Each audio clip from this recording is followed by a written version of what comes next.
ஆளுநர் கூட்டிய துணைவேந்தர்கள் மாநாட்டை தமிழ்நாடு அரசின் துணைவேந்தர்கள் புறக்கணித்த நிலையில் ஆளுநருக்கும் தமிழ்நாடு அரசுக்கும் வார்த்தை மோதல் ஏற்பட்டுள்ளது.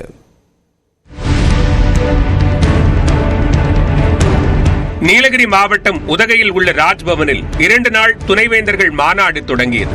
மாநாட்டுக்கு ஆளுநர் RN ரவி தலைமை வகித்த நிலையில் குடியரசு துணைத் தலைவர் ஜெகதீப் தன்கர் சிறப்பு விருந்தினராக கலந்து கொண்டு மாநாட்டை தொடங்கி வைத்தார்.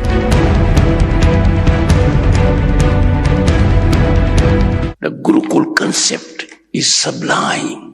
A facet of service to society by Guru. There was free access to those who were earning for knowledge, education.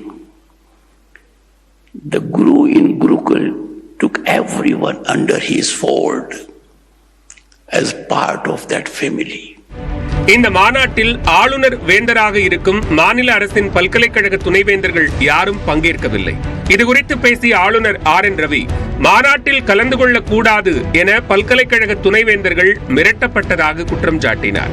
Unfortunately, in this conference, state universities are not participating because they have informed me, even in writing, that they have been warned by the state government not to participate.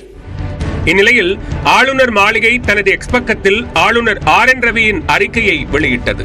அதில் முதலமைச்சர் MK Stalin காவல்துறையை பயன்படுத்தி மாநில பல்கலைக்கழகங்களின் துணைவேந்தர்களை மாநாட்டில் பங்கேற்க விடாமல் தடுத்த விதம் அவசர கால நாட்களை நினைவூட்டுவதாக கூறப்பட்டுள்ளது.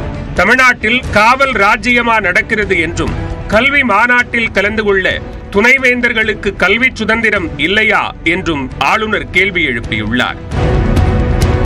இந்நிலையில் மிரட்டல் அரசியல் எல்லாம் பாஜகவின் DNA-வில் தான் ஊறி கிடப்பதாக ஆளுநருக்கு உயர்கல்வித்துறை அமைச்சர் கோவி செழியன் பதிலடி கொடுத்துள்ளார்.